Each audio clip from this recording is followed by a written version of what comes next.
Hello, আমি দিশা। আমার চ্যানেলে আপনাদের স্বাগত জানাই। আজকে ছিল 6ই মার্চ, আমার হাজব্যান্ডের নিউ চেম্বার ওপেনিং সোদপুরে। তো এই জন্যই আমরা সকাল সকাল সবাই রেডি হয়ে বেরিয়ে পড়েছি। স্টেশনে আমার মা বাবা অপেক্ষা করছিল, ওদের সাথেও এখানে দেখা হয়ে গেছে। এখন যাচ্ছি দোকানের দিকে। চলে এসেছি দোকানের সামনে। দোকানের নাম হলো ডেস্টিনি অ্যাস্ট্রোলজার সোমনাথ রয়। এখানে মোবাইল নাম্বার দেওয়া রয়েছে, আপনারা যারা যারা কন্ট্যাক্ট করতে চান মোবাইল নাম্বারটা পজ করে কন্ট্যাক্ট করে আসতে পারেন। তো এখানে আমাদের গেট সাজানো কমপ্লিট হয়ে গেছিলো, সবাই জোর কদমে কাজে লেগে পড়েছিল।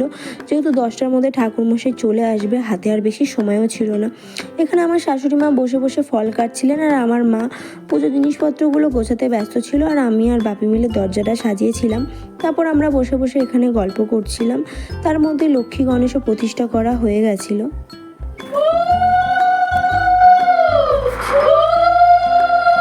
তারপর আমি আর ও একটু বেরিয়েছিলাম, বাইরে খুব রোদ ছিল, তাকানো যাচ্ছিল না। এরই মধ্যে ঠাকুরমশাই চলে এসেছেন, এরপরেই পুজো শুরু হয়ে যাবে।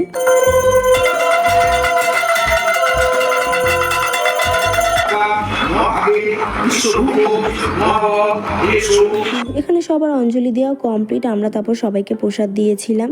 তারপর জায়গাটা পরিষ্কার করে এখন বেরানোর পালা। এই যে ও এখানে দোকান বন্ধ করছে। দোকানটা হলো সোদপুর প্ল্যাটফর্ম নাম্বার 1-এর একদম পাশেই। আপনারা যারা যারা আসতে চান কন্ট্যাক্ট করে আসতে পারেন। তো এই যে আমরা সবাই এখানে দাঁড়িয়ে রয়েছি, এবার বাড়ি ফিরবো। সো টাটা, আজকের ব্লগ এতটুকুই। দেখা হচ্ছে নেক্সট আরেকটি ব্লগে।